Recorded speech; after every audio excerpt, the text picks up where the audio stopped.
ಗುರುಭ್ಯೋ ನಮಃ. ಎಲ್ರಿಗೂ ನಮಸ್ಕಾರ. ಇವತ್ತು ನಾನು ಮಕರ ರಾಶಿಯಲ್ಲಿ ಈ ಗುರು ಪರಿವರ್ತನೆ ಜೂನ್ 2ರಿಂದ ಏನು ಆಗ್ತಾ ಇದೆ, ಇದರಿಂದ ಯಾವ ರೀತಿಯಾದಂಥ ಒಂದು ಅದೃಷ್ಟ ಬದಲಾವಣೆ ಆಗುತ್ತೆ ಅಥವಾ ಯಾವ ರೀತಿಯಾದಂಥ ಒಂದು ನಿಮ್ಮ ಜೀವನ ಬದಲಾವಣೆ ಆಗುತ್ತೆ ಹೇಳುವಂಥದ್ದು ಈ ಒಂದು ವಿಡಿಯೋದ ಸಾರಾಂಶ ಆಗಿರ್ತದೆ. ಈಗ ಈ ಜೂನ್ 2ರಿಂದ ಏನು ಗುರುಗೋಚಾರ ಶುರುವಾಗಲಿದೆ, ಇದರಿಂದ ಮಕರ ರಾಶಿಯಲ್ಲಿ ಯಾವ ರೀತಿಯಾದಂಥ ಒಂದು ಬೆಳವಣಿಗೆ, ಅದು ಗಂಡಾಗಿರ್ಬೋದು, ಹೆಣ್ಣಾಗಿರ್ಬೋದು ಅಥವಾ ಮಕ್ಕಳಾಗಿರ್ಬೋದು. ಈ ಮಕರ ರಾಶಿಯವರಲ್ಲಿ ಈ 7.5 ಅಂತ ಮುಗಿದಿತ್ತು. ಅದಾದಮೇಲೆ ಸ್ವಲ್ಪ ದಿನದ ಮಟ್ಟಿಗೆ ಈ ಗುರು ಪರಿವರ್ತನೆ ಆಗಿತ್ತು, ಅದು 1 ತಿಂಗಳಾಯಿತು ಅಷ್ಟೇ. ಈಗ ನಿಮಗೆ ಒಂದು ವರ್ಷಗಳ ತನಕ, ಒಂದು 379 ದಿನಗಳ ತನಕ ಈ ಗುರು ಬಲ ಹೇಳುವಂಥದ್ದು ನಿಮ್ಮ ರಾಶಿಗೆ ಬರುವಂಥದ್ದು. ಇದರಿಂದ ಒಂದು ನಿಮ್ಮ ಕುಟುಂಬದಲ್ಲಿ ಒಂದು ನೆಮ್ಮದಿ ಆಗುವಂಥದ್ದು, ಶತ್ರುಗಳು ದೂರ ಆಗುವಂಥದ್ದು, ಕೆಲಸದಲ್ಲಿ ಕಿರಿಕಿರಿ ಇದ್ದಂಥದ್ದು ಒಂದು ದೂರ ಆಗುವಂಥದ್ದು, ಇನ್ನೂ ಹಲವಾರು ವಿಷಯಗಳು ಈ ಗುರುಬಲ ಬಂದಾಗ ನಿಮಗೆ ಆಗುವಂಥದ್ದು. ನಾನು ಒಂದೊಂದಾಗಿ ಹೇಳ್ತೇನೆ. ಇದಕ್ಕಿಂತ ಮೊದಲೇ ಏನು ಕೇಳಿದರೆ, ಒಂದು ಮಕರ ರಾಶಿಯವರಿಗೆ ತಮ್ಮ ತಮ್ಮ ಜೀವನದಲ್ಲಿ ಅದು ಎಷ್ಟು ಹೊತ್ತಿಗೆ ಏರಿಳಿತ ಆಗ್ತದೆ ಅಂದ್ಕೊಂಡ್ಬಿಟ್ಟು ನಿಮಗೆ ಗೊತ್ತಿರೋದಿಲ್ಲ ಸಮ್ ಟೈಮ್ ಅಲ್ವಾ. ಇವತ್ತು ಏನೋ ನೀವು ಖುಷಿಯಿಂದ ಇರ್ತೀರಾ, ಯಾವುದೋ ಒಂದು ಅಮೌಂಟ್ ಬಂದಿರುತ್ತೆ, ಅದೇ ಖುಷಿಯಲ್ಲಿ ನಾಳೆ ದಿನ ಅದನ್ನು ನೋಡೋಕೆ ಹೋದರೆ ಅದು ಉಲ್ಟಾ ಆಗಿರ್ತದೆ. ಅದು ತುಂಬ ಜನರ ಲೈಫಲ್ಲಿ ಇದೇ ಥರ ಆಗ್ತಾಯಿದೆ ಮಕರ ರಾಶಿಯವರಲ್ಲಿ. ಹಾಗಾದರೆ ಈ ಗುರುಗ್ರಹ ಪರಿವರ್ತನೆಯಿಂದ ನಿಮ್ಮಲ್ಲಿ ಆಗುವಂಥ ವಿಶೇಷ ಬದಲಾವಣೆಗಳು ಯಾವುದು ಅಂತಂದರೆ, ಒಂದು ವಿಶೇಷವಾಗಿ ಹೇಳಬೇಕು ಅಂತಂದರೆ, ಸಪ್ತಮದಲ್ಲಿ ಗುರು, 7ನೇ ಮನೆಯಲ್ಲಿ ಗುರು ಇರೋದರಿಂದ ನಿಮಗೆ ನೇರವಾಗಿ ಗುರುವಿನ ಒಂದು ಲಾಭ ಬರುವಂಥದ್ದು ಆಗ್ತದೆ. ಅದಕ್ಕಿಂತ ಮೊದಲನೇದಾಗಿ ಒಂದು ಶನಿ ಗ್ರಹದಿಂದ ಯಾವುದೇ ರೀತಿಯಾದಂಥ ಒಂದು ತೊಂದರೆ ಹೇಳುವಂಥದ್ದಿಲ್ಲ. ಶನಿ ಬಂದುಬಿಟ್ಟು ನಿಮ್ಮ ಬೆಂಬಲಕ್ಕೆ ನಿಲ್ತಾನೆ. ಇದರಿಂದ ಒಂದು ದುಡ್ಡು ಬರುವಂಥದ್ದು ಆಗ್ತದೆ. ದುಡ್ಡು ಇಷ್ಟು ದಿನ ಯಾರೆಲ್ಲ ಬಂದುಬಿಟ್ಟು ಖರ್ಚೆ ಜಾಸ್ತಿ ಆಗೋಯ್ತು, ಯಾವುದು ಸಂಪಾದನೆ ಇಲ್ಲ, ಅಥವಾ ಸಂಪಾದನೆ ಇದ್ದರೂ ಕೂಡ ಅದು ಹೇಗೆ ಬರುತ್ತೋ ಹೇಗೆ ಹೋಗುತ್ತೋ ಅಂದ್ಕೊಂಡೇ ಗೊತ್ತಾಗ್ತಿಲ್ಲ ಸರ್ ಅಂದ್ಕೊಂಡು ಹೇಳಿದವರಿಗೆಲ್ಲ ಈ ಟೈಮು ಅದ್ಭುತವಾಗಿರ್ತದೆ. ಆದರೆ ದುಡ್ಡು ಯಾವ ರೀತಿ ಬರ್ತದೋ ನಿಮಗೆ, ಅದೇ ರೀತಿ ಖರ್ಚು ಕೂಡ ಈ ಸಮಯದಲ್ಲೂ ಇರ್ತದೆ. ಹಾಗಾಗಿ ನೀವು ಏನೇ ಇದ್ದರೂ ಕೂಡ ಖರ್ಚನ್ನು ಸ್ವಲ್ಪ ಕಡಿಮೆ ಮಾಡ್ಕೋಬೇಕಾಗ್ತದೆ. ಲಾಭ ಎಷ್ಟೇ ಇರಲಿ, ಎಷ್ಟೇ ಲಾಭ ಬಂದು ನೀವು ಎಷ್ಟೇ ಗಳಿಕೆ ಮಾಡಿದರೂ ಕೂಡ ನಾವೇನಾದರೂ ಉಳಿಸ್ಕೊಂಡ್ರೆ ಮಾತ್ರ ಅಲ್ವಾ ಅದಕ್ಕೊಂದು ಪ್ರಯೋಜನ ಹೇಳುವಂಥದ್ದು. ಹಾಗಾಗಿ ಎಷ್ಟು ದುಡ್ಡು ಬರ್ತದೋ ಅದನ್ನು ನೀವು ಉಳಿಸ್ಕೊಳ್ಳೋದ್ರಲ್ಲಿ ತಾವು ಸ್ವಲ್ಪ ಗಮನ ಹರಿಸ್ಬೇಕಾಗ್ತದೆ. ಈ 7ನೇ ಮನೇಲಿ ಗುರು ಇರೋದ್ರಿಂದ ದುಡ್ಡಿಗೇನೋ ನಿಮಗೆ ಬರಗಾಲ ಹೇಳುವಂಥದ್ದು ಬರೋದಿಲ್ಲ. ಒಂದು 25 ಪೈಸೆ ಕೆಲಸ ಮಾಡಿದರೆ ₹1 ಅಷ್ಟು ಲಾಭವೇ ನಿಮಗೆ ಬರ್ತದೆ. ಇನ್ನು ವಿಶೇಷವಾಗಿ ಹೇಳಬೇಕು ಅಂತಂದರೆ, ನೀವು ಕೆಲವೊಬ್ಬರು ಹೇಳ್ತೀರಾ ಏನು ಮಾಡೋದು, ಭಗವಂತ ಇದ್ದಾನೆ ಅಂದ್ಕೊಂಡು. ಇಲ್ಲಿ ಏನಾಗ್ತದೆ ಕೇಳಿದ್ರೆ, ಗ್ರಹಚಾರ ಅಂದ್ಕೊಂಡು ನಾವು ಹೇಳ್ತೀವಿ. ತುಂಬ ಜನ ಹಿರಿಯವರೆಲ್ಲ ಅದೇ ಮಾತು ಹೇಳ್ತಾರೆ, ನಮ್ಮ ಗ್ರಹಚಾರ ಕೆಟ್ಟಿತ್ತೇನೋ ಅಂದ್ಕೊಂಡು. ಭಗವಂತ ನಮಗೆ ನೇರವಾಗಿ ಏನನ್ನೂ ಕೊಡೋದಿಲ್ಲ. ಭಗವಂತ ಏನೇ ಕೊಡೋದಿದ್ರೂ ಕೂಡ ಈ ಗ್ರಹಗಳ ಮುಖಾಂತರವಾಗಿ ನಿಮಗೆ ಕೊಡ್ತಾ ಇರ್ತಾನೆ. ಭಗವಂತ ಯಾವತ್ತಿದ್ರೂ ಕೊಡ್ತಾನೇ ಇರುವಂಥದ್ದು. ನಮ್ಗೆ ಕೊಡ್ತಾನೆ ಇದ್ದರೆ ನಮ್ಮ ಹತ್ರ ಈಸ್ಕೊಳ್ಳೋಕ್ಕಾಗಲಿ ಇಟ್ಕೊಳ್ಳೋಕ್ಕಾಗಲಿ ಒಂದು ಅರ್ಹತೆ ಇರಬೇಕಾಗ್ತದೆ ಅಥವಾ ಅದೃಷ್ಟ ಇರಬೇಕಾಗ್ತದೆ. ಹಾಗಾಗಿ ಈ ಗ್ರಹಗಳ ಮುಖಾಂತರ ನಿಮಗೆ ಅದು ತಲುಪುವಂಥದ್ದು ಆಗ್ತದೆ. ಹಾಗಾದರೆ ಸಪ್ತಮದಲ್ಲಿ ಗುರು ಇರೋದ್ರಿಂದ ಏನಾಗಬಹುದು ಅಂತ ಕೇಳಿದರೆ, ಒಂದು ಯಾರಿಗೆಲ್ಲ ಬಂದುಬಿಟ್ಟು ಈ ಮಕರ ರಾಶಿಯವರ ಮದುವೆ ಆಗೋದೇ ಡಿಲೇ ಆಗ್ತಾಯಿದೆ ಪ್ರತಿಯೊಬ್ಬರಿಗೂ ಕೂಡ ಅಲ್ವಾ. ಮದುವೆ ಆಗದೇ ಇದ್ದವರಿಗೆ ಎಲ್ಲೋ ಒಂದು ಕಡೆಗೆ ಎಲ್ಲ ನಿಮ್ಮದು ಸೆಟ್ ಆಗಿರ್ತದೆ, ನಿಶ್ಚಿತಾರ್ಥ ಆಗಿರ್ತದೆ, ಅಲ್ಲಿ ಯಾವುದೋ ಒಂದು ಸೂತಕ ಬರುವಂಥದ್ದು ಆಗಿರ್ಬೋದು, ಅಥವಾ ಯಾವುದೋ ಒಂದು ಕಾರಣಾಂತರದಿಂದ ಅದು ಮುಂದ್ಗಡೆ ಹೋಗ್ತಾ ಹೋಗುವಂಥದ್ದು, ಅಥವಾ ಯಾವುದೋ ಒಂದು 3ನೇ ವ್ಯಕ್ತಿಯಿಂದ ಆ ಮದುವೆ ಮುರಿದು ಬೀಳುವಂಥದ್ದು, ಇದೆಲ್ಲ ಆಗ್ತಾಯಿತ್ತು. ಹಾಗಾಗಿ ನಿಮಗೆ ಈ ಜೀವನದಲ್ಲಿ ಮದುವೆ ಜೀವನ, ಒಂದು ಕೌಟುಂಬಿಕ ಜೀವನ ಅಂದರೆ ಒಂದು ಸ್ವಲ್ಪ ಬೇಜಾರಿತ್ತು. ಆದರೆ ಯಾರಿಗೆಲ್ಲ ಈಗ ಮದುವೆ ಆಗಲಿಲ್ಲ ಅವರಿಗೆಲ್ಲ ಮದುವೆ ಆಗುವಂಥದ್ದು ಆಗ್ತದೆ. ಇನ್ನು ಅದೇ ರೀತಿಯಾಗಿ ಇದು ವೆರಿ ಇಂಪಾರ್ಟೆಂಟ್ ಆಗ್ತದೆ ಮನುಷ್ಯನ ಲೈಫಲ್ಲಿ. ಈ ದಂಪತಿಗಳ ಲೈಫಲ್ಲಿ ಒಂದು ಇಂಪಾರ್ಟೆಂಟ್ ಥಿಂಗ್ಸ್ ಅಂತಂದರೆ ಸಂತಾನ. ಯಾರಿಗೆಲ್ಲ ಮಕ್ಕಳಾಗಿರಲಿಲ್ಲ ಅವರಿಗೆ ಮಕ್ಕಳಾಗುವಂಥದ್ದು. ಆದರೆ ಪ್ರಯತ್ನ ನಿಮ್ಮದಿರಬೇಕು, ಫಲ ಆ ಭಗವಂತ ಕೊಟ್ಟೇ ಕೊಡ್ತಾನೆ, ಅದ್ರ ಬಗ್ಗೆ ಏನು ಮಾತಿಲ್ಲ. ಇನ್ನು ಯಾರೆಲ್ಲ ಬಂದುಬಿಟ್ಟು ತುಂಬ ಜನ ಮಕರ ರಾಶಿಯವರು ನನ್ನ ಹತ್ರ ಹೇಳಿದ್ದಿದೆ ನಾನು ಕಾಮೆಂಟ್ ಬಾಕ್ಸಲ್ಲೂ ಕೂಡ ನೋಡಿದ್ದೀನಿ. ಮಾನಸಿಕವಾಗಿ ನೆಮ್ಮದಿನೇ ಇಲ್ಲ ಸರ್, ಎಲ್ಲೋ ಒಂದು ಕಡೆಗೆ ನಾನು ಕುಗ್ಗೋಗ್ಬಿಟ್ಟಿದ್ದೀನಿ, ಏನೋ ಒಂದು ಮಾಡಬೇಕು ಅಂದ್ಕೊಂಡ್ಬಿಟ್ಟು ತುಂಬ ಆಸೆಯಿಂದ ಮಾಡಲಿಕ್ಕೆ ಹೋಗ್ತೀನಿ, ಅದು ನಮ್ಮ ಕೈ ಜಾರಿ ಹೋಗುವಂಥದ್ದು, ಅದಕ್ಕೊಂದು ಕಾರಣನೇ ಇರೋದಿಲ್ಲ. ಅದು ಹೇಗೆ ಕಳೆದೋಯ್ತು ಅಥವಾ ಹೇಗೆ ಅದನ್ನು ಸಕ್ಸಸ್ ಮಾಡಲಿಕ್ಕೆ ಆಗಲಿಲ್ಲ ಅಂದ್ಕೊಂಡು ಹೇಳಿದವರಿಗೆಲ್ಲ ಈಗ ಒಂದು ಯಶಸ್ಸು ಹೇಳುವಂಥದ್ದು ಸಿಗ್ತದೆ. ಜೀವನದಲ್ಲಿ ಒಂದು ಉಲ್ಲಾಸ ಹೇಳುವಂಥದ್ದು ನಿಮ್ಗೆ ನೋಡಲಿಕ್ಕೆ ಸಿಗ್ತದೆ. ಉಲ್ಲಾಸ ಅಂದರೆ ಮತ್ತೇನೂ ಅಲ್ಲ, ಅದು ಮಾನಸಿಕವಾಗಿ ನೆಮ್ಮದಿಯಿಂದ ಇರುವಂಥದ್ದು. ಇಂಗ್ಲೀಷಲ್ಲಿ ಹೇಳಬೇಕು ಅಂತಂದರೆ ಒಂದು ಪೀಸ್ಫುಲ್ ಮೈಂಡ್ ಸೆಟ್ಟಿಂದ ಇರ್ತೀರ. ಒಂದು ಹ್ಯಾಪಿ ಮೂಡಲ್ಲಿ ಇರ್ತೀರಾ, ಒಂದು ಹ್ಯಾಪಿ ಮೂಡಲ್ಲಿ ನೀವು ಇರುವಂಥವ್ರು ಆಗ್ತೀರಾ. ಇನ್ನು ಐಶ್ವರ್ಯ ಜಾಸ್ತಿ ಆಗ್ತದೆ. ಐಶ್ವರ್ಯ ಅಂತಂದರೆ ಒಂದು ದುಡ್ಡು ಅಂದ್ಕೊಂಡು ತಿಳ್ಕೊಳಕ್ಕೆ ಹೋಗಬೇಡಿ. ಪ್ರತಿಯೊಬ್ಬರು ಕೂಡ ಐಶ್ವರ್ಯ ಆಸ್ತಿ ಅಂದ್ಕೂಡಲೇ ದುಡ್ಡು, ಅದು ಶುದ್ಧ ಸುಳ್ಳಾಗ್ತದೆ. ದುಡ್ಡು ನಮ್ಮ ಜೀವನಕ್ಕೆ ಬೇಕು, ಅದು ಜೀವನದಲ್ಲಿ ಇದ್ದಾಗಲೇ ನಮಗೆ ಇದೆಲ್ಲ ಸಾಧ್ಯ. ಐಶ್ವರ್ಯದಲ್ಲಿ ಒಂದು ಭೂಮಿನೂ ಬರ್ಬೋದು, ಚಿನ್ನನೂ ಬರ್ಬೋದು, ಬೆಳ್ಳಿನೂ ಬರ್ಬೋದು, ಅಥವಾ ನೀವು ಯಾವುದೇ ಒಂದು ಹೊಸ ಹೊಸ ಪ್ರಾಜೆಕ್ಟ್ಗಳು ಮಾಡಬೇಕು ಅಂದ್ಕೊಂಡಿದ್ದವರಿಗೂ ಕೂಡ ಆ ಪ್ರಾಜೆಕ್ಟ್ಗಳು ಕೈ ಹಿಡಿಯುವಂಥದ್ದು, ಅದರಲ್ಲಿ ಒಂದು ಯಶಸ್ವಿಯನ್ನು ಕಾಣುವಂಥದ್ದು ಇದೆಲ್ಲ ಆಗ್ತದೆ. ಮತ್ತು ಮನೆಯಲ್ಲಿ ಒಂದು ಸಂತೋಷದ ಹರ್ಷದ ವಾತಾವರಣ ನೆಲೆಗಟ್ಟುವಂಥದ್ದು ಆಗ್ತದೆ ಈ ಗುರುಬಲ ಇದ್ದಾಗ. ಯಾಕಂತಂದರೆ ಯಾವಾಗಲೂ ಕೂಡ ನೋಡಿ ನೀವು ನಮಗೆ ಇಷ್ಟವಾದಂಥ ಒಂದು ಸ್ನೇಹಿತನೋ ಅಥವಾ ಸ್ನೇಹಿತೆಯೋ ದೂರದ ಊರಲ್ಲಿ ಇದ್ದುಬಿಟ್ಟು ಯಾವತ್ತೂ ಒಂದು 2 ವರ್ಷನೋ 3 ವರ್ಷ ಬಿಟ್ಟು ಬಂದಾಗ ಅವ್ರು ನಮ್ಮ ಜೊತೆಗಿದ್ದಾಗ ಯಾವ ರೀತಿಯಾದಂಥ ನಿಮ್ಗೆ ಖುಷಿ ಉಂಟಾಗ್ತದೆ ಮನಸ್ಸಲ್ಲಿ, ಅಥವಾ ನಿಮ್ಮೊಳಗಡೆ ಯಾವ ರೀತಿಯಾದಂಥ ಒಂದು ಜೋಶು ಹೊರಗಡೆ ಬರುತ್ತದೆ, ಯಾವ ರೀತಿಯಾಗಿ ನೀವು ಒಂದು ನಗೆ ಆಡಿಕೊಂಡು ಖುಷಿಯಿಂದ ಕಾಲ ಕಳೀತಾ ಇರ್ತೀರ ನಿಮ್ಮ ಸ್ನೇಹಿತನ ಜೊತೆಗೆ, ಆ ರೀತಿಯಾದಂಥ ಒಂದು ಅನುಭವ ಬಂದುಬಿಟ್ಟು ಈ ಗುರು ಪರಿವರ್ತನೆಯಿಂದ ನಿಮಗೆ ಸಿಗುವಂಥದ್ದಾಗ್ತದೆ. ಅರ್ಥ ಆಯಿತು ಅಂದ್ಕೊಂಡಿದ್ದೀನಿ ನಾನು ನಿಮಗೆ, ಆಯಿತಾ? ಹಾಗಾಗಿ ಸುಖ ಹೇಳುವಂಥದ್ದು ನಿಮಗೆ ಹತ್ತಿರ ಆಗ್ತದೆ, ಈ ದುಃಖ ಹೇಳುವಂಥದ್ದು ದೂರ ಆಗ್ತದೆ ಈ ಗುರು ಪರಿವರ್ತನೆಯಿಂದ. ಆದರೆ ಒಂದು ಮಾತು ಹೇಳಲಿಕ್ಕೆ ಇಷ್ಟಪಡ್ತೇನೆ, ಪ್ರತಿಯೊಬ್ಬರ ಜಾತಕನೂ ಒಂದೇ ಥರ ಇರೋದಿಲ್ಲ. ಇದು ನಾನು ಓವರಾಲ್ ಒಂದು ಮಕರ ರಾಶಿಯವರ ಒಂದು ಗೋಚಾರ ಫಲ ನಾನು ಹೇಳ್ತಿರೋದು. ಇದು ಎಲ್ಲೋ ಒಂದು ಕಡೆ ನಿಮಗೆ 80% ಇದು ನಿಮಗೆ ಸಂಬಂಧಪಟ್ಟಿರುವಂಥದ್ದು ಆಗ್ತದೆ. ಇನ್ನೊಂದು 20% ನಿಮ್ಮ ಜಾತಕದ ಮೇಲೆ ಅವಲಂಬಿತವಾಗಿರ್ತದೆ. ನೆನ್ಪಿಟ್ಕೊಳ್ಳಿ, ನೀವು ಹುಟ್ಟಿರುವಂಥದ್ದು ಒಂದು ಟೈಮ್ ಆಗಿರಲಿ, ಆ ಡೇಟ್ ಆಗಿರಲಿ, ಅದ್ರ ಮೇಲೆ ಬಂದುಬಿಟ್ಟು ನಿಮ್ಮದು ಒಂದು ನಿಗದಿತವಾದ ನಿಖರವಾದಂಥ ಒಂದು ಭವಿಷ್ಯ ಅಡಗಿರ್ತದೆ. ಇಷ್ಟೆಲ್ಲ ನಾನು ಹೇಳಿದ ಮೇಲೂ ಕೂಡ ಇಲ್ಲ ಸರ್ ನನಗೇನೋ ಒಂದು ಕಿರಿಕಿರಿ ಇದೆ, ಮಾನಸಿಕ ನೆಮ್ಮದಿ ಇಲ್ಲ, ದುಡ್ಡು ನಿಲ್ತಾ ಇಲ್ಲ ಅಂದ್ಕೊಂಡು ಹೇಳಿದವರಿದ್ದರೆ ನಾವು ಕೊಟ್ಟಿರುವಂಥ ಈ ವಾಟ್ಸಪ್ ನಂಬರಿಗೆ ನಿಮ್ಮ ಒಂದು ಡೀಟೇಲನ್ನು ಕಳಿಸಿ, ನಿಮ್ಮ ಜನ್ಮ ದಿನಾಂಕವನ್ನು ಕಳಿಸಿ, ನಿಮ್ಮ ಬರ್ತ್ ಡೀಟೇಲನ್ನು ಕಳಿಸಿ, ಖಂಡಿತವಾಗ್ಲೂ ಕೂಡ ಅದಕ್ಕೊಂದು ಪರಿಹಾರ ಅಥವಾ ಏನು ಸಮಸ್ಯೆ ಹೇಳುವಂಥದ್ದು ತಾವು ತಿಳ್ಕೊಬೋದು, ಆಯಿತಾ? ಇನ್ನೊಂದು ನಿಮಗೆ ವಿಶೇಷವಾಗಿ ಹೇಳ್ತೇನೆ, ಕೇಳ್ಕೊಳ್ಳಿ.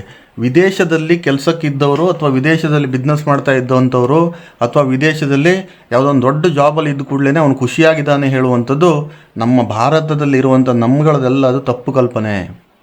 ನಾವು ಭಾರತದಲ್ಲಿ ಏನು ಕಷ್ಟಪಟ್ಟು ಕೆಲಸ ಮಾಡ್ತಿದ್ದೀವೋ ಅಷ್ಟೇ ಕಷ್ಟ ಅವರಿಗೂ ಕೂಡ ಅಲ್ಲಿರ್ತದೆ. ಅವರಿಗೂ ಕೂಡ ಕಿರಿಕಿರಿ ಹೇಳುವಂಥದ್ದು ಇರ್ತದೆ. ಅವರು ಕೂಡ ಏನೋ ವಿದೇಶದಲ್ಲಿ ಕೆಲಸ ಮಾಡ್ತಾ ಇದ್ದಾನೆ ಅಂದ ಕೂಡಲೇ ಅವರಿಗೊಂದು ಮಾನಸಿಕ ನೆಮ್ಮದಿ ಇದೆ, ಅತ್ಯಂತ ಐಷಾರಾಮಿಯಾಗಿದ್ದಾರೆ, ಅತ್ಯಂತ ಲಕ್ಸುರಿಯಸ್ ಆಗಿದ್ದಾರೆ ಹೇಳುವಂಥದ್ದು ಅದು ತಪ್ಪಾಗ್ತದೆ. ಹಾಗಂತ ಈ ವಿದೇಶದಲ್ಲಿ ಇದ್ದು ಉದ್ಯೋಗಿಗಳಾಗಿದ್ದವರು, ಬಿಸ್ನೆಸ್ ಮ್ಯಾನ್ ಇರ್ಬೋದು, ಯಾರೇ ಇರ್ಬೋದು, ಉದ್ಯೋಗದಲ್ಲಿ ಅಭದ್ರತೆ ಇತ್ತು ಅವರಿಗೆಲ್ಲ ಬಂದು ಈಗ ಒಂದು ಭದ್ರತೆ ಬರುವಂಥದ್ದು, ಒಂದು ಜಾಬ್ ಸೆಕ್ಯೂರಿಟಿ ಹೇಳುವಂಥದ್ದು ನಿಮ್ಗೆ ಆಗ್ತದೆ ಖಂಡಿತವಾಗಲೂ ಕೂಡ. ಮತ್ತು ವಿದೇಶದಲ್ಲಿದ್ದು ಮದುವೆ ಮಾಡಿಕೊಂಡು ಸಂಸಾರಲ್ಲಿ ತೊಗೊಂಡೋಗಿ ಅಲ್ಲಿ ನೆಲೆಸಿದಂಥವ್ರಿಗೂ ಕೂಡ ಒಂದು ಸಂತಾನ ಭಾಗ್ಯ ಹೇಳುವಂಥದ್ದಾಗಿರ್ಬೋದು, ನಿಮ್ಮ ಬದುಕಿನಲ್ಲಿ ಏನೆಲ್ಲ ನೀವು ಕಳ್ಕೊಂಡಿದ್ರಿ ಅದೆಲ್ಲ ಪಡ್ಕೊಳ್ಳುವಂಥ ಸಂದರ್ಭ ಇದಾಗಿರ್ತದೆ ಮಕರ ರಾಶಿಯವರಿಗೆ. ಇನ್ನು ಸ್ವಲ್ಪ ಯಾರೇ ವ್ಯಕ್ತಿಗಳಾಗಿರಲಿ, ಅದು ಮಕರ ರಾಶಿ ಅಂತಲ್ಲ, ಬೇರೆ ಯಾವುದೇ ರಾಶಿ ಇದ್ದರೂ ಕೂಡ ದುಡ್ಡು ಸ್ವಲ್ಪ ನಮ್ಮ ಕೈಯಲ್ಲಿ ಜಾಸ್ತಿ ಓಡಾಡೋಕ್ಕೆ ಶುರು ಆದಮೇಲೆ ಒಂದು ಸ್ವಲ್ಪ ಶೋಕಿ ಜಾಸ್ತಿ ಆಗುವಂಥದ್ದು ಆಗ್ತದೆ. ಇದು ಕೂಡ ಈ ಮಕರ ರಾಶಿಯವರಿಗೆ ಒಂದು ಸ್ವಲ್ಪ ಮಟ್ಟಿಗೆ ಇಂಥ ಒಂದು ಐಷಾರಾಮಿ ಜೀವನವನ್ನು ಅನುಭವಿಸುವಂಥ ಶೋಕಿಗಳು ಜಾಸ್ತಿ ಆಗ್ತದೆ, ಆಶಯಗಳು ಜಾಸ್ತಿ ಆಗ್ತದೆ, ಕಾಮನೆಗಳು ಜಾಸ್ತಿ ಆಗ್ತದೆ. ಹಾಗಾಗಿ ಈ ಕಾರು, ಬೈಕು ಮತ್ತು ಕೆಲವೊಂದಿಷ್ಟು ಕಾರ್ ಇದ್ದರೂ ಕೂಡ ಇನ್ನೊಂದು ಮಾಡೆಲ್ ಹೊಸದು ಬಂದಿದೆ ಅದು ತೊಗೋಬೇಕು, ಅಥವಾ ಇನ್ನೊಂದು ಬೈಕ್ ತೊಗೋಬೇಕು ಹೊಸದು ಹೇಳುವಂಥದ್ದು ಕೆಲವೊಂದಿಷ್ಟು ಆಸೆಗಳು ಜಾಸ್ತಿ ಆಗ್ತದೆ, ಇಂಥ ಶೋಕಿಗಳು ಜಾಸ್ತಿ ಆಗ್ತದೆ. ಅದು ಏನಾಗ್ತದೆ ಕೇಳಿದ್ರೆ ಸುಖ ಸುಮ್ಮನೆ ನಿಮಗೆ ಖರ್ಚು ಕೊಡ್ತಾ ಹೋಗ್ತದೆ ಎಲ್ಲೋ ಒಂದು ಕಡೆಗೆ. ಇಂಥವೆಲ್ಲ ದುಂದು ವೆಚ್ಚಗಳು ಮಾಡಲಿಕ್ಕೆ ಹೋಗಬೇಡಿ. ಒಂದು ಕಾರ್ ಇದ್ದಾಗ ಮತ್ತೊಂದು ಕಾರಿನ ಅವಶ್ಯಕತೆ ಇರೋದಿಲ್ಲ. ಎಲ್ಲ ಕಾರಿಗೂ ಇರೋದು 4 ಟಯರೇ, ಒಂದೇ ಒಂದು ಸ್ಟೈರಿಂಗ್ಗೆ. ಒಂದು ಸ್ವಲ್ಪ ಸೇಫ್ಟಿ ಜಾಸ್ತಿ ಇರ್ಬೋದು, ಒಳ್ಳೆ ಸೇಫ್ಟಿ ಜಾಸ್ತಿ ಇರುವಂಥ ಒಂದು ಕಾರನ್ನು ತೊಗೊಂಡು ನಿಮ್ಮ ಒಂದು ವೃತ್ತಿ ಜೀವನಕ್ಕೋ ಅಥವಾ ನಿಮ್ಮ ಒಂದು ಮನೆ ನಡೆಸ್ಕೊಳ್ಳೋಕೆ ಏನು ಬೇಕೋ ಅಂಥ ಒಂದು ಕಾರನ್ನು ತೊಗೊಳ್ಳಿ. ಸುಮ್ಮನೆ ದುಂದು ವೆಚ್ಚ ಮಾಡಲಿಕ್ಕೆ ಹೋಗಬೇಡಿ. ಈ ಮಕರ ರಾಶಿಯವರು ಅಂತಂದರೆ ತುಂಬ ಬುದ್ಧಿಜೀವಿಗಳು, ನನಗೂ ಗೊತ್ತಿರೋ ಮಟ್ಟಿಗೆ ತುಂಬ ಬುದ್ಧಿಜೀವಿಗಳು, ಒಂದು ಗುರುವಿನ ಸ್ಥಾನವನ್ನು ಹೊಂದ್ಕೊಂಡಿರುವಂಥವರು, ಸಮಾಜದಲ್ಲಿ ಒಂದು ಗೌರವವನ್ನು ಇಟ್ಕೊಂಡಿದ್ದಂಥ ಜನಗಳು. ಆದರೆ ಇಷ್ಟೆಲ್ಲ ನಿಮಗೆ ನಷ್ಟ ಆಗಿರ್ಬೋದು, ನೋವಾಗಿರ್ಬೋದು, ಇದರಿಂದ ಕೆಲವೊಬ್ಬರು ಇಷ್ಟು, ಎಲ್ಲರಿಗೂ ಅಂತ ನಾನು ಹೇಳೋದಿಲ್ಲ, ಕೆಲವೊಂದಿಷ್ಟು ವ್ಯಕ್ತಿಗಳು ಒಂದು ಮೈಂಡ್ ಹೇಳುವಂಥದ್ದು ಒಂದು ಸ್ವಲ್ಪ ಮಂಕಾಗಿತ್ತು, ಮೈಂಡ್ ಓಡ್ತಾ ಇಲ್ಲ ನಂದು, ಏನು ಮಾಡಿದರೂ ಕೂಡ ಮುಂದೇನೋ ಹೇಳುವಂಥದ್ದು ಕ್ವಶ್ಚನ್ ಮಾರ್ಕ್ಗಳು ಜಾಸ್ತಿ ಆಗ್ತಾ ಇದೆ ಅಂದ್ಕೊಂಡು ತಾವೆಲ್ಲರೂ ಹೇಳಿದ್ದು ನಾನು ಕೇಳ್ಕೊಂಡಿದ್ದೀನಿ. ಆದರೆ ಈ ಸಮಯದಲ್ಲಿ ಜೂನ್ 2ನೇ ತಾರೀಕಿನ ನಂತರದಲ್ಲಿ ನಿಮ್ಮ ಬುದ್ಧಿವಂತಿಕೆ ಜಾಸ್ತಿ ಆಗ್ತದೆ. ಏನು ಮಾಡಬೇಕು ಅಥವಾ ಏನು ಮಾಡಬಾರ್ದು, ಅಥವಾ ಏನು ಮಾಡಿದರೆ ಚೆನ್ನಾಗಿರ್ತದೆ, ಅಥವಾ ಏನನ್ನು ಮಾಡಿದರೆ ನಾನೊಂದು ಜೀವನದಲ್ಲಿ ಸಾಧನೆ ಮಾಡ್ಬೋದು ಹೇಳುವಂಥ ಒಂದು ಬುದ್ಧಿಶಕ್ತಿ ಅಂಥ ಒಂದು ಜ್ಞಾನ ವೃದ್ಧಿಯಾಗುವಂಥದ್ದು ನಿಮ್ಮ ಜೀವನದಲ್ಲಿ ಆಗ್ತದೆ. ಮಕರ ರಾಶಿಯ ಕೌಟುಂಬಿಕ ಜೀವನಕ್ಕೆ ಬಂದರೆ ಯಾವತ್ತೂ ಕೂಡ ಯಾವುದೇ ರಾಶಿ ಇರ್ಬೋದು, ಇದರಲ್ಲಿ ಎಸ್ಪೆಷಲಿ ನಾನು ಮಕರ ರಾಶಿಗೆ ಈಗ ಹೇಳ್ತಿರುವಂಥ ವಿಡಿಯೋ, ಗಂಡ ಹೆಂಡತಿಯಲ್ಲಿ ಎಲ್ಲೋ ಒಂದು ಕಡೆಗೆ ಮಿಸ್ಅಂಡರ್ಸ್ಟ್ಯಾಂಡಿಂಗ್ ಇದ್ದವರು, ಅಥವಾ ಗಂಡ ಮಾತಾಡಿದರೆ ಹೆಂಡತಿಗೆ ಆಗೋದಿಲ್ಲ, ಹೆಂಡತಿ ಮಾತಾಡಿದರೆ ಗಂಡನಿಗೆ ಆಗೋದಿಲ್ಲ, ಮನೆಯಲ್ಲಿ ಬಂದುಬಿಟ್ಟು ಒಂಥರ ಅಶಾಂತಿ ಇದ್ದವರು, ಅಂಥವರಿಗೆಲ್ಲ ಬಂದುಬಿಟ್ಟು ಈ ಜೂನ್ 2ನೇ ತಾರೀಕಿನ ನಂತರದಲ್ಲಿ ನಿಮ್ಮ ಲೈಫ್ ಹೇಳುವಂಥದ್ದು ಇಂಥ ಒಂದು ಕಿರಿಕಿರಿಯಿಂದ ನೀವು ಹೊರಗಡೆ ಬರ್ತೀರಾ, ಇಂಥ ಸಣ್ಣ ಪುಟ್ಟ ಜಗಳಗಳಿಂದ ತಾವು ಹೊರಗಡೆ ಬರುವಂಥದ್ದು ಆಗ್ತದೆ. ಒಂದು ರೊಮ್ಯಾಂಟಿಕ್ ಆದಂಥ ಒಂದು ಲೈಫ್ ಲೀಡ್ ಮಾಡುವಂಥದ್ದು ಈ ಸಮಯ ನಿಮಗೆ ಆಗಿರ್ತದೆ. ಖಂಡಿತವಾಗ್ಲೂ ನಾನು ಇಷ್ಟೆಲ್ಲ ಹೇಳಿದ ಮೇಲೂ ಕೂಡ ಮತ್ತೇನೋ ಕಿರಿಕಿರಿ ಇದೆ ಅಂತಂದರೆ ಖಂಡಿತವಾಗ್ಲೂ ನಿಮ್ಮ ಮೂಲ ಜಾತಕವನ್ನು ನುರಿತ ಜ್ಯೋತಿಷಿಗಳು, ನಿಮ್ಮ ಹತ್ತಿರದಲ್ಲಿ ಯಾರಾದರೂ ಒಂದು ಒಳ್ಳೆಯ ಜ್ಯೋತಿಷಿಗಳಿದ್ದರೆ ಅವ್ರಿಗೆ ತೊಗೊಂಡೋಗಿ ತೋರಿಸಿ. ಎಲ್ಲ ಜ್ಯೋತಿಷಿಗಳು ಕೂಡ ನಿಮಗೆ ಪರಿಹಾರ ಅಂದ್ಕೊಂಡ್ಬಿಟ್ಟು ದುಡ್ಡು ಕೀಳುವವರು ಯಾರೂ ಇಲ್ಲ. ಅದು ನಿಮ್ಮ ಕೆಲವೊಬ್ಬರದಷ್ಟು ಭ್ರಮೆ. ಅದು ನಿಮ್ಮ ಹತ್ತಿರದಲ್ಲಿ ನಿಮ್ಗೆ ಗೊತ್ತಿರುವಂಥವರು ಒಂದು ನುರಿತ ಜ್ಯೋತಿಷಿಗಳು ಅಂಥವ್ರ ಹತ್ರ ತೋರಿಸಿದರೆ ಇದಕ್ಕೆಲ್ಲ ಒಂದು ಪರಿಹಾರ ಅಂತ ಕಂಡ್ಕೋಬೋದು ನಿಮ್ಮ ಕೌಟುಂಬಿಕ ಜೀವನಕ್ಕೆ ಸಂಬಂಧಪಟ್ಟಂತೆ. ಅದೇ ರೀತಿಯಾಗಿ ಯಾರೆಲ್ಲ ಬಂದುಬಿಟ್ಟು ದೊಡ್ಡ ದೊಡ್ಡ ಜಾಬಲ್ಲಿ ಇದ್ದಂಥವರು ಮಕರ ರಾಶಿಯವರು, ಪ್ರಭಾವಿ ವ್ಯಕ್ತಿಗಳು, ನಿಮಗೆ ಅಧಿಕಾರದ ಬಲ ಹೇಳುವಂಥದ್ದು ಇನ್ನೂ ಜಾಸ್ತಿ ಆಗ್ತದೆ. ನಿಮ್ಮ ಮಾತಿಗೆ ಒಂದು ಪಟ್ಟಂಥ ಒಂದು ಮನ್ನಣೆ ಸಿಗ್ತದೆ. ತುಂಬ ಜನ ಮಕರ ರಾಶಿಯವರು ಇದ್ದೀರಿ, ಒಳ್ಳೆ ಹುದ್ದೆನಲ್ಲೇ ಇರ್ತಾರೆ, ಅಧಿಕಾರನೂ ಅಷ್ಟೇ ಉತ್ತಮವಾಗಿರುತ್ತೆ. ಆದರೆ ಇಂತಹ ಅಧಿಕಾರ ಇದ್ದಾಗಲೂ ಕೂಡ ನಿಮಗೆ ನಿಮ್ಮ ಮಾತಿಗೆ ಅಷ್ಟೊಂದು ಗೌರವ ಹೇಳುವಂಥದ್ದು ಇರೋದಿಲ್ಲ, ಅಥವಾ ಎಲ್ಲೋ ಒಂದು ಕಡೆಗೆ ನಿಮಗೆ ನಿಮ್ಮ ಬಗ್ಗೆ ಕಾಲೆಳೆಯುವಂಥವ್ರು ಜಾಸ್ತಿ ಆಗ್ತಾರೆ. ಹಿತಶತ್ರುಗಳು ಜಾಸ್ತಿ ಇದ್ದರು, ಅವರೆಲ್ಲ ಬಂದುಬಿಟ್ಟು ಈಗ ನಿಮ್ಮ ಹತ್ತಿರಕ್ಕೆ ಬರುವಂಥವ್ರು ಆಗ್ತಾರೆ. ಆದರೆ ಎಷ್ಟೇ ಒಳ್ಳೆಯ ವ್ಯಕ್ತಿಗಳು ನಿಮ್ಮ ಹತ್ತಿರಕ್ಕೆ ಬಂದರೂ ಕೂಡ ಒಂದು ಸರಿ ನೀವು ಪರಾಮರ್ಶೆ ನೋಡಿ ಅವರಿಗೆ ಸ್ವಾಗತ ಮಾಡುವಂಥದ್ದು ಒಳ್ಳೆಯದು. ಇನ್ನು ಯಾರೆಲ್ಲ ಈ ಸೋಷಿಯಲ್ ಮೀಡಿಯಾಗಳಲ್ಲಿ ಕೆಲಸ ಮಾಡುವಂಥವ್ರು, ಅಥವಾ ಎಲೆಕ್ಟ್ರಾನಿಕ್ ಮೀಡಿಯಾಗಳಲ್ಲಿ ಕೆಲಸ ಮಾಡುವಂಥವ್ರು, ಸಿನಿಮಾಗಳಲ್ಲಿ ಕೆಲಸ ಮಾಡುವಂಥವ್ರು, ಅವ್ರದ್ದೆಲ್ಲ ಒಂದು ಫೇಮ್ ರೇಟ್ ಜಾಸ್ತಿ ಆಗುವಂಥದ್ದು ಆಗ್ತದೆ, ಜನಪ್ರಿಯತೆ ಜಾಸ್ತಿ ಆಗುವಂಥದ್ದು ಆಗ್ತದೆ, ಒಳ್ಳೊಳ್ಳೆ ಅವಕಾಶಗಳು ಬರುವಂಥದ್ದು ಆಗ್ಬೋದು. ಇಂಥವೆಲ್ಲ ಈ ಜೂನ್ 2ನೇ ತಾರೀಕಿನ ನಂತರದಲ್ಲಿ ನಡೆಯುತ್ತೆ. ಇನ್ನು ಬರುವಂತಹ ಈ 379 ದಿನ ಏನಿದೆ ಈ ಗುರು ಪರಿವರ್ತನೆಯಲ್ಲಿ ನಿಮಗೆ ಗುರುಬಲ ಬರುವಂಥದ್ದು ನಿಮ್ಮ ರಾಶಿಯಲ್ಲಿ 379 ದಿನಗಳು ಕೂಡ ಅದ್ಭುತವಾಗಿದೆ. ನೀವು ಹೇಳ್ಬೋದು ಏನು ಅದ್ಭುತನೋ, ನೀವೇನೋ ಹೇಳ್ತಾ ಇದ್ದೀರಿ, ನಾವೇನೋ ಕೇಳ್ತಾ ಇದ್ದೀವಿ ಅಂದ್ಕೊಂಡು. ಆದರೂ ಒಂದು ಮಾತು ಹೇಳ್ತೇನೆ ನಿಮಗೆ, ನನ್ನ ಹತ್ರ ಒಂದು ದಾರಿಯಲ್ಲಿ ಒಂದು 5 ಕಿಲೋಮೀಟ್ರ್ ನಾನು ನಡ್ಕೊಂಡು ಹೋಗ್ಲಿಕ್ಕೆ ಸಾಧ್ಯ ಇದೆ ಅಂದ್ಕೊಂಡ್ಬಿಟ್ಟು ನಾನು ನಡೆಯೋಕ್ಕೆ ಶುರು ಮಾಡಿದಾಗಲೇ ಆ 5 ಕಿಲೋಮೀಟ್ರ್ ನಾವು ತಲುಪುವಂಥದ್ದು. ನನಗೆ ಗುರುಬಲ ಇದೆ, ನಾನು ಇಲ್ಲೇ ಕೂತ್ಕೊಂಡ್ರೆ ಯಾವ್ದಾದ್ರು ಒಂದು ಕಾರ್ ಬರ್ಬೋದು, ಯಾವ್ದಾದ್ರು ಬೈಕ್ ಬರ್ಬೋದು ಅಂದ್ಕೊಂಡು ಕೂತ್ಕೊಂಡ್ರೆ ಯಾವ ಬೈಕು ಬರೋದಿಲ್ಲ, ಯಾರೂ ನಿಮಗೆ ಅಲ್ಲಿ ತೊಗೊಂಡೋಗ್ಬಿಟ್ಟು ಲಿಫ್ಟ್ ಕೊಡೋದಿಲ್ಲ. ನಮ್ಮ ಪರಿಶ್ರಮ ಅಲ್ಲಿ ಅಗತ್ಯವಾಗಿರ್ತದೆ. ಹಾಗಾಗಿ ನಿಮ್ಮ ಪರಿಶ್ರಮ ಹೇಳುವಂಥದ್ದು ಖಂಡಿತವಾಗ್ಲೂ ಬೇಕೇ ಬೇಕಾಗ್ತದೆ. ಗುರುಬಲ ಇರಲಿ ಅಥವಾ ಗುರುಬಲ ಇಲ್ಲದೆ ಹೋಗಲಿ, ಬಟ್ ಗುರುಬಲ ಇರಲಿ, ನಿಮ್ಮ ಪರಿಶ್ರಮಕ್ಕೆ ತಕ್ಕನಾದಂಥ ಫಲ ಹೇಳುವಂಥದ್ದು ಪ್ರತಿಯೊಬ್ಬ ವ್ಯಕ್ತಿಗೂ ಜೀವನದಲ್ಲಿ ಆಗುವಂಥದ್ದು. ಅದರಲ್ಲೂ ಕೂಡ ನಿಮ್ಮ ರಾಶ್ಯಾಧಿಪತಿ ಶನಿ ಮಹಾರಾಜ ಆಗಿರೋದ್ರಿಂದ ಪರಿಶ್ರಮವೇ ನಿಮ್ಮ ಒಂದು ಜೀವನದ ಯಶಸ್ಸಿಗೆ ದಾರಿಯಾಗಿರ್ತದೆ. ನಿಮಗೊಂದು ಕಿವಿ ಮಾತು ಏನು ಹೇಳಬೇಕು ಕೇಳಿದರೆ, ಮಕರ ರಾಶಿಯವರಿಗೆ 3ನೇ ವ್ಯಕ್ತಿಗಳ ಮಾತನ್ನು ನಂಬಲಿಕ್ಕೆ ಹೋಗಬೇಡಿ. ನಂಬುವಂಥವರ ಮಾತುಗಳನ್ನು ನಂಬಿ, ನಿಮ್ಮ ಪೇರೆಂಟ್ಸ್ ಮಾತು ನಂಬಿ, ನಿಮ್ಮ ಅಕ್ಕ ತಮ್ಮಂದಿರ ಮಾತುಗಳನ್ನು ನಂಬಿ, ಅಥವಾ ನಿಮ್ಮ ಗುರುಗಳ ಮಾತನ್ನು ನಂಬಿ. ಏನೋ 3ನೇ ವ್ಯಕ್ತಿಗಳು ಬರ್ತಾರಲ್ಲ, ನಂದೊಂದು ಎಲ್ಲಿ ಇಡಲಿ, ನಂದೊಂದು ಕಡ್ಡಿ ಎಲ್ಲಿ ಹಾಕಲಿ ಅಂದ್ಕೊಂಬರ್ತಾರಲ್ಲ, ಅಂಥವ್ರ ಮಾತಿನಿಂದ ಸ್ವಲ್ಪ ತಾವು ದೂರ ಇರಬೇಕಾಗ್ತದೆ. ನೀವು ದೂರ ಇರಲಿಲ್ಲ ಅಂತಂದರೆ ನೀವು ಹೋಗುವಂಥ ಗುರಿಯತ್ತ ಹೋಗುವಂಥ ದಾರಿನ ಅಲ್ಲೆಲ್ಲೋ ಒಂದು ಕಡೆಗೆ ಕಟಪ್ ಆಗುವಂಥ ಸಾಧ್ಯತೆಗಳಿರ್ತದೆ. ಯಾರ್ಯಾರ ಮಾತು ನಂಬಬೇಕು, ಯಾರ್ಯಾರ ಮಾತು ನಂಬಾರ್ದು ಹೇಳುವಂಥದ್ದು ನಿಮಗೆ ಖಂಡಿತವಾಗಲೂ ಗೊತ್ತಾಗ್ತದೆ. ಆದರೆ ವಿಶೇಷವಾಗಿ ನಿಮ್ಗೆ ಹೇಳ್ತೇನೆ, ಇದು ಬಂದುಬಿಟ್ಟು ಯಾವುದೇ ರೀತಿಯಾದಂಥ ನೀವು ತಪ್ಪು ಕಲ್ಪನೆ ಬೇಡ. ಈ ಗುರುಬಲ ಬರ್ತಾ ಇರೋದ್ರಿಂದ ಎಲ್ಲೋ ಒಂದು ಕಡೆಗೆ ಯಾವುದೋ ಒಂದು ಗುರುವಿನ ಆರಾಧನೆ ಮಾಡೋದು ತಾವು ಒಳ್ಳೆಯದು, ಅಥವಾ ಯಾವುದಾದ್ರು ಒಂದು ಉತ್ತಮ ಪುರೋಹಿತರು ಇದ್ದರೆ ಅವರಿಂದ ಒಂದು ಗುರು ಶಾಂತಿ ಮಾಡಿಸಿ, ಒಂದು ಶನಿ ಶಾಂತಿ ಮಾಡಿಸ್ಕೊಳ್ಳಿ. ನಿಮ್ಮ ಒಂದು ಜೀವನದ ಭದ್ರತೆಗಾಗಿ ನಾನು ಹೇಳ್ತಾ ಇರುವಂಥದ್ದು. ಇದರಲ್ಲಿ ನನ್ನ ಮಾತಿನಲ್ಲಿ ಏನೂ ತಪ್ಪು ತಿಳ್ಕೊಬೇಡಿ. ಏನೋ ಪರಿಹಾರ ಅಂದ್ಕೊಂಡು ಹೇಳ್ತಾರೆ, ಆಮೇಲೆ ಅವರೇನೋ ದುಡ್ಡು ಕೇಳ್ಬೋದೇನೋ ಅದು ಇದು ಅಂದ್ಕೊಂಡು, ಆ ಥರದ್ದು ನಾನು ಹೇಳ್ತಾ ಇಲ್ಲ. ಬೇರೆ ಯಾವುದಾದ್ರೂ ನಿಮ್ಮ ಹತ್ತಿರದ ದೇವಸ್ಥಾನಕ್ಕೆ ಹೋಗಿ, ರಾಘವೇಂದ್ರ ಸ್ವಾಮಿಗಳ ಮಠಕ್ಕೆ ಹೋಗಿ, ಅಥವಾ ಶ್ರೀಧರ ಸ್ವಾಮಿಗಳ ಮಠಕ್ಕೆ ಹೋಗಿ, ಸಾಯಿಬಾಬಾರ ಮಠಕ್ಕೆ ಹೋಗಿ, ಖಂಡಿತವಾಗ್ಲೂ ಕೂಡ ಮಾನಸಿಕವಾದ ನೆಮ್ಮದಿ ಮತ್ತು ನೀವು ಮಾಡ್ತಿರುವಂಥ ಕೆಲಸದಲ್ಲೂ ಕೂಡ ಒಂದು ಭದ್ರತೆ ಆಗಿರ್ಬೋದು, ಒಂದು ಇನ್ಕಮ್ ಸೋರ್ಸ್ ಆಗಲಿ ಜಾಸ್ತಿ ಆಗ್ತಾ ಹೋಗ್ತದೆ. ಯಾಕಂತಂದರೆ ಮನುಷ್ಯ ಎಲ್ಲಿ ಒಂದು ಬೆಳವಣಿಗೆ ಹೋಗ್ತಾ ಇರ್ತಾನೋ ಆವಾಗ ಹಲವಾರು ಕಣ್ಣುಗಳು ನಿಮ್ಮ ಮೇಲೆ ಇರ್ತದೆ. ಇಂಥ ಒಂದು ಕೆಲವೊಂದಿಷ್ಟು ಈಗಲ್ ಐಸು, ಡೆವಿಲ್ ಐಸು ಅದೆಲ್ಲ ಇದ್ದಾಗ ನೀವು ಅವರಿಂದ ದೂರ ಇರೋದು ಒಳ್ಳೆಯದು. ಅಂಥದ್ದು ವಿಷಯಗಳನ್ನು ಏನನ್ನು ಕೂಡ ನೀವು ಆದಷ್ಟು ಶೇರ್ ಮಾಡ್ಕೊಳ್ಳೋದನ್ನು ಕಮ್ಮಿ ಮಾಡ್ಕೊಳ್ಳಿ. ಇನ್ನು ಈ ಮಕರ ರಾಶಿಯ ಸಂಬಂಧಿಕರ ವಿಚಾರಕ್ಕೆ ಬಂದರೆ, ನೀವು ಕೆಲವೊಂದಿಷ್ಟು ಫಂಕ್ಷನ್ಗಳಿಗೆ ಅಟೆಂಡ್ ಮಾಡಿರ್ತೀರ, ಕೆಲವೊಂದಿಷ್ಟು ಮದುವೆ ಮುಂಜಿಗಳಿಗೆ ಅಟೆಂಡ್ ಮಾಡಿರ್ತೀರ. ನೀವು ಹೋದಾಗ ನಿಮ್ಮ ಪಕ್ಕದಲ್ಲೂ ಕೂಡ ಕೂತ್ಕೊಂಡಿರೋರು ನಿಮ್ಮ ಸಂಬಂಧಿಕರೇ ಆಗಿರ್ತಾರೆ ಅಲ್ವಾ. ಅವ್ರಿಗೆ ಮಾತಾಡುವಂಥದ್ದು, ನೀವು ಯಾರ ಮನೆಗೆ ಒಂದು ಪ್ರೋಗ್ರಾಮಿಗೆ ಹೋಗಿದ್ರಿ, ಅವರಿಗೆ ನಿಮ್ಮ ಪಕ್ಕದಲ್ಲಿದ್ದಂಥ ಸಂಬಂಧಿಗೆ ಆ ಮನೆಯವರು ಮಾತಾಡುವಂಥ ರೀತಿ ಬೇರೆ ಇರ್ತಿತ್ತು, ನಿಮ್ಗೆ ಮಾತಾಡಿಸುವಂಥ ರೀತಿಯೇ ಬೇರೆ ಇರ್ತಿತ್ತು. ಈ ಡಿಫ್ರೆನ್ಸ್ ಬಂದುಬಿಟ್ಟು ನಿಮ್ಗೆ ತುಂಬ ಜನರಿಗೆ ಅರ್ಥ ಆಗಿದೆ ಅಂದ್ಕೊಂಡು ನಾನು ಅಂದ್ಕೊಂಡಿದ್ದೀನಿ. ಹಾಗಂತ ಈ ಜೂನ್ 2ನೇ ತಾರೀಕಿನ ನಂತರದಲ್ಲಿ ನೀವು ನೋಡಿಬೇಕಾದ್ರೆ ನಿಮ್ಮ ಪಕ್ಕದಲ್ಲಿದ್ದವನಿಗೆ ಯಾವ ರೀತಿ ಅವ್ರು ರೆಸ್ಪೆಕ್ಟ್ ಕೊಟ್ಟಿದ್ರು, ನಿಮಗೂ ಮೊದಲು ಯಾವ ರೀತಿ ಕೊಟ್ಟಿದ್ರಲ್ಲ, ಅದನ್ನು ಮರೆತು ಬಿಡಿ. ಇವಾಗ ಇಬ್ಬರಿಗೂ ಸಮಾನಾಂತರವಾದಂಥ ಒಂದು ರೆಸ್ಪೆಕ್ಟ್ ಕೊಡಲಿಕ್ಕೆ ಶುರು ಮಾಡ್ತಾರೆ.